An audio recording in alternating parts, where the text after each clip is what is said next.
तो आइए आज हम सीखते हैं रिस्पायरेटरी सिस्टम के बारे में। रिस्पायरेटरी सिस्टम का मतलब ये होता है कि जहाँ से हमारी सांस होकर गुजरती है। तो कहाँ कहाँ से सांस होकर गुजरती है, कैसे काम होता है सांस का, इसी के बारे में जानने वाले हैं। तो देखिए, सांस बेसिकली कहाँ जाती है, तो हमारे फेफड़ों में जाती है। तो यहाँ पर हमने फेफड़ा बना कर रखा है। हालांकि इतना बड़ा फेफड़ा नहीं होता, छोटा सा होता है, यहीं पर हमारे स्थित होता है। ये जो फेफड़ा होता है यही हमें सांस लेने में मदद कराता है। कैसे कराता है इसी के बारे में तो सीखना है। तो सबसे पहले हम समझेंगे डायग्राम की मदद से, फिर उसके बाद हम सीखेंगे अच्छे से, मतलब उसके डिटेल से।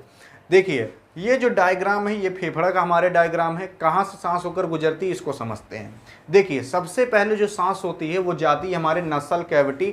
नसल कैविटी यही नकीयक छेदवक कहते हैं। तो ये नकीयक छेदवक क्या कहते हैं, नसल कैविटी। सबसे पहले सांस यहाँ जाती है, तो ऐसे सांस ली, सबसे पहले यहाँ गई। फिर क्या होती है, सांस और अंदर जाती है। तो और अंदर जब जाएगी ससिया ना, तो जहाँ पर जाती है अंदर वो, उसको हम फेरिंग्स कहते हैं। फिर उसके बाद ससिया और निचवा जाएगी, पहुँचेगी ससिया गटैया में। तो यहाँ जो गटैया वाला पार्ट होता है ना, इसको हम लैरिंग्स कहते हैं, जिसको कि हम वॉइस बॉक्स के नाम से भी जानते हैं। तो ये जो वॉइस बॉक्स क्यों कहते हैं इसको, तो वॉइस बॉक्स इसलिए कहते हैं क्योंकि यहीं से हमारी वॉइस बन के आती है। कहाँ से, लैरिंग से। आप देखेंगे, विश्वास न मानिए, देखिए यहाँ पर आप टच करिए, यहाँ पर जो उठा हुआ भाग है ये लड़कों में ज़्यादा पता चलता है, लड़कियों में कम पता चलता है।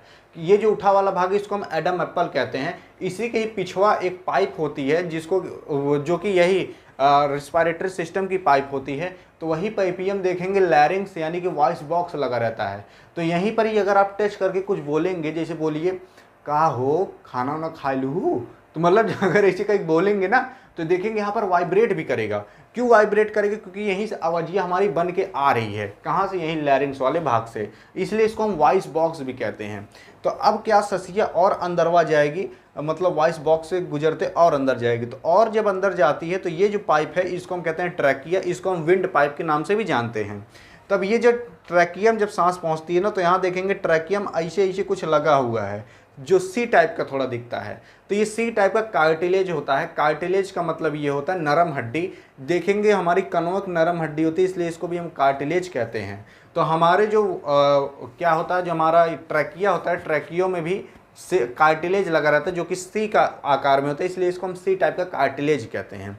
तो अब ससिया यहाँ से होकर गुजरेगी, फिर क्या होगा। अब देखिए, ये जो सी टाइप का कार्टिलेज होता है इसका काम क्या होता है, ऐसे फालतू में थोड़ी ना लगा रहेगा। तो इसका काम होता है कि ये जो ट्रैकिया है इसको फुला कर रखता है। पता लगा हम नीचे ससिया लिए, उसके बाद ट्रैकियो पिचक गया, पिचकने के बाद ससिया निकले नहीं रहा, और खांसी वसी आने लगेगी। तो यही जो सी टाइप कार्टिलेज रहता है फुला के रखे रहता है, ताकि हम ससिया उसिया ले पाएँ और अंदर वो पाइपिया पिचके ना। अब उसके बाद ससिया और अंदर जाएगी, तब और अंदर जाएगी, देखेंगे ये ट्रैकिया दो पार्ट में डिवाइड हो गया, जिसको कि हम ब्रोंकी कहते हैं।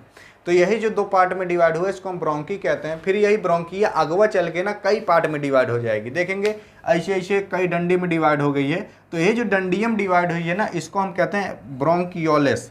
और फिर यही जो ब्रोंकियोलेस होता है, इसके ऊपर ऊपर देखेंगे इसे अंगूर टाइप का लगा है, अंगूर टाइप का लगा है। तो यही जो अंगूर टाइप का लगा है इसको हम कहते हैं एल्वियोली। ये एल्वियोली का सबसे ज़्यादा महत्वपूर्ण काम होता है पूरे फेफड़े भर में। ये जो एल्वियोली होता है ये पूरे फेफड़े भर में लाखों में पाया जाता है। जितना इधर पाया जाएगा उतना इसमें भी रहेगा, सेम इसी तरीके से। ठीक, अब देखिए, ये राइट वाला फेफड़ा है, ये लेफ्ट वाला फेफड़ा है। जो लेफ्ट वाला फेफड़ा रहता है वो थोड़ा सा छोटा रहता है राइट वाले के मुकाबले। ऐसा इसलिए क्योंकि देखेंगे जो लेफ्ट वाला है वो थोड़ा सा अंदरवा यहाँ से घिसका रहता है, मतलब दबा रहता है। क्यों, क्योंकि यहीं पर हमारे दिल पाया जाता है। तो दिला जो रहता है फेफड़ा वो थोड़ा धकिया के रखे रहता है उस साइड, इसीलिए थोड़ा छोटा रहता है। अब देखिए, ये जो फेफड़वा रहता है उसके नीचे ऐसे लाल लाल मसल्स टाइप का लगा रहता है, जिसको हम डायफ्रागम कहते हैं। ये जो डायफ्रागम रहता है इसका काम होता है सांस लेने में मदद कराना। कैसे, अब जैसे कि मान लीजिए हम ऐसे सांस ले लिए तो हमारा फेफड़ा फूल आया। फेफड़ा जब फूल आता है ना, तो ये डायफ्रागम निचवा दब जाता है। निचवा दबने के बाद क्या होता है कि हमारे फेफड़े में फिर उतनी ताकत नहीं रहती कि वो सांस को वापस बाहर फेंक सके। तो अब फेंक नहीं पाएगा। मान लीजिए सांस लिए, अब हमारे फेफड़े में इतनी ताकत नहीं है को बाहर फेंक दे ससिया, नहीं फेंक पाएगा। कैसे फेंकोगे, पाइप वाइप लगा के सुरकोगे थोड़ी ना ससिया फिर से। तो क्या होता है, यही जो डायफ्रागम रहता है ना, फिर से वापस उठ जाता है। अभी दबा तो फिर उठ जाएगा। तो जब ये उठेगा ना, तो ये जो फेफड़ा रहता है चीज़ पिचक जाता है। तो जैसे अब पिचक गया तो ससिया कुल बाहर फेंका जाती है। तो कुछ इस तरीके से डायफ्रागम काम करता है। तो देखिए यहाँ पर सबसे लेकिन महत्वपूर्ण काम एल्वियोली का होता है। अब एल्वियोली के काम को समझते हैं यहाँ पर, अब डिटेल से समझेंगे। देखिए सबसे पहले कहा जाएगा नोज, जिसको कि नसल कैविटी भी कहते हो। नोज में हमारे पाए जाते हैं हेयर्स यानी कि बाल। बाल तो कई जगह पाए जाते हैं, हाँ वह याद आएगा। देखिए नकियों में हमारे बाल पाया जाता है। तो नकिया जो बलवा रहता है ना, वो क्या करता है कि जो जब ससिया लेते हैं तो जो जितनी गंदगी चीज़ आती है हवा से, वो उसको रोक लेता है, उसको रोक लेता है। देखेंगे कभी गर्दा वर्दा में से आइए तो नकी में नकटी ज़्यादा इकट्ठा हो जाती है। क्यों? क्योंकि वही गर्दवा इकट्ठा हो जाता है और इकट्ठा होकर नकटी का रूप ले लेता है। फिर उसके बाद जब ससिया अंदरवा जाती है ना, जब ससिया अंदरवा और जाएगी तो यहाँ जो वाला पार्ट होता है, देखेंगे यहाँ पर हड्डी होती है, तो यहाँ वाला जो पार्ट होता है, यहाँ पर जो पार्ट होता है नाक का ना, वहाँ पर म्यूकस टाइप का बनता है। म्यूकस एक चिपचिपा पदार्थ होता है। जब नकिया अंदरवा डालेंगे तो देखेंगे चिपचिपा पदार्थ लगता है, उसी को म्यूकस कहते हैं। तो जो हमारी नाक का हेयर जो रहता है, जो डस्ट पार्टिकल को नहीं रोक पाता है, तो जब वो अंदरवा जाता है तो म्यूकस वो चिपक जाता है, क्योंकि चिपचिपा टाइप का होता है। कौनो चीज़ पे अगर कौनो चीज़ छुआइए, अगर वो चीज़ चिपचिपी है तो वो चिपका लेता है उसको। तो अंदरवा जब डस्ट पार्टिकल जाता है तो यहाँ पर चिपक जाता है, और जब ज़्यादा डस्ट पार्टिकल जाते हैं तो यहाँ पर अंदरवा ना बहुत ज़्यादा चिपक जाता है डस्ट पार्टिकल। तो वही झुरा झुरा के नीचे आता है, तो खोद खोद के निकालते हैं, जिसको कि नकटी कहते हैं। तो अब सांस कहाँ तक पहुँच गई? यहाँ तक पहुँच गई। यहाँ तक के काम को जान गए। फिर उसके बाद ससिया और अंदरवा जाती है, जिसको कि हम फेरिंग्स कहते हैं। फिर और अंदर जाएगी लैरिंग्स कहते हैं उसको, जिसको कि वॉइस बॉक्स के नाम से जानते हैं, उसको आप वहाँ पर जान गए। अब उसके बाद जो ससिया रहेगी वो जाएगी ट्रैकियम, इसको हम विंड पाइप के नाम से भी जानते हैं। ट्रैकियम सी टाइप का कार्टिलेज लगा रहता है।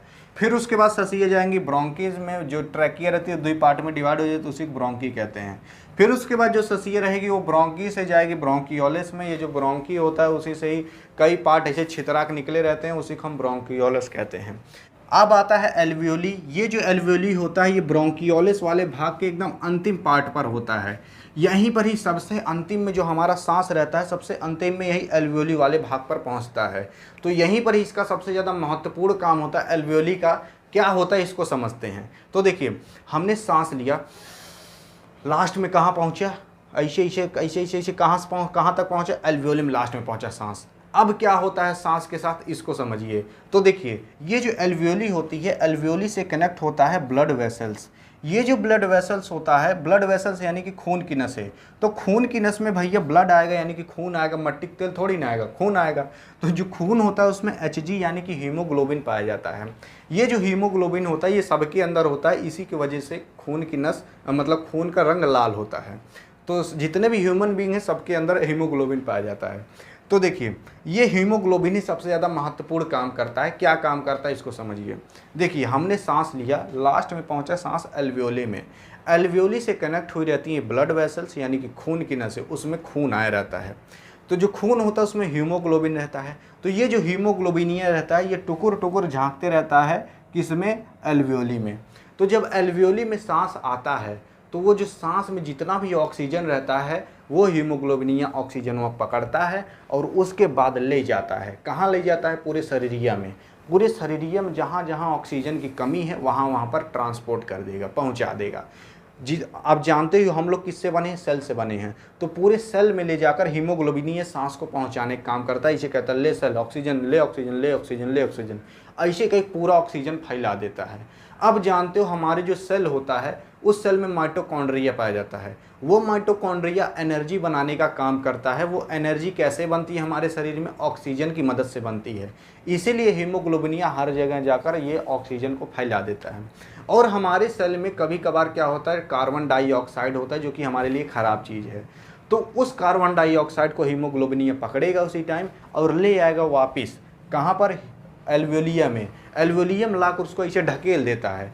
ढकेलने के बाद जो कार्बन डाइऑक्साइड रहता है वो एल्वियोली में गिरता है, और उसके बाद जब हम ऐसे बाहर ससिए फेंकते हैं तो कुल कार्बन डाइऑक्साइड ये फेंका जाता है।